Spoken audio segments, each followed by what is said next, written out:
Если бы он не задержался у телефона, он бы ее не встретил. В тот день Джейкоб Харрис, владелец сети офисных зданий в Портленде, по случайному стечению обстоятельств, сам открыл дверь в один из люксов класса премиум, где ожидалась уборка. Обычно этим занималась клининговая компания, но вместо привычного персонала в помещение вошла девочка лет 7, щуплая, в чужой рубашке до колен и с ветхой тряпкой в руках.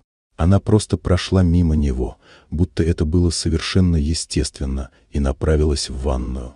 Начала вытирать пол с какой-то сосредоточенной решимостью. Джейкоб собирался вызвать охрану. Ребенок в строго охраняемом офисном здании казался вопиющим нарушением. Но он не сделал этого. Вместо этого он остался и продолжал наблюдать. Час спустя все его встречи были отменены. Что-то в этой девочке, в том, как она молча выполняла работу, не отпускало. Позже выяснилось, что ее бабушка, Марта, жила в служебном помещении внизу, без ведома управляющих. Ее нашли без сознания в подсобке. Женщина когда-то работала уборщицей, но после болезни осталась без работы и жилья. Девочка по имени Эмми приходила помогать, сотрудники считали, что она просто навещает бабушку, и не задавали лишних вопросов.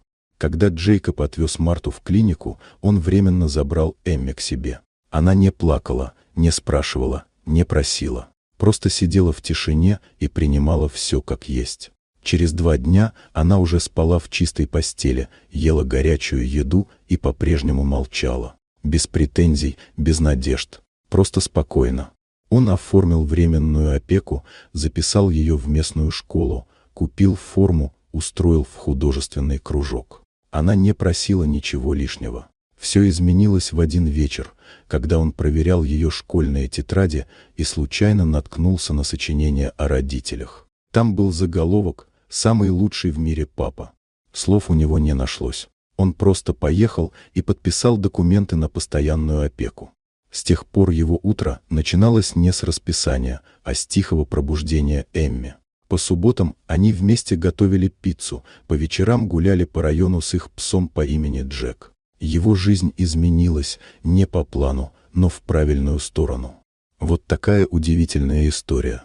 Дорогие друзья, если вам понравилось видео, поставьте лайк, а также подписывайтесь на канал, впереди еще много интересного.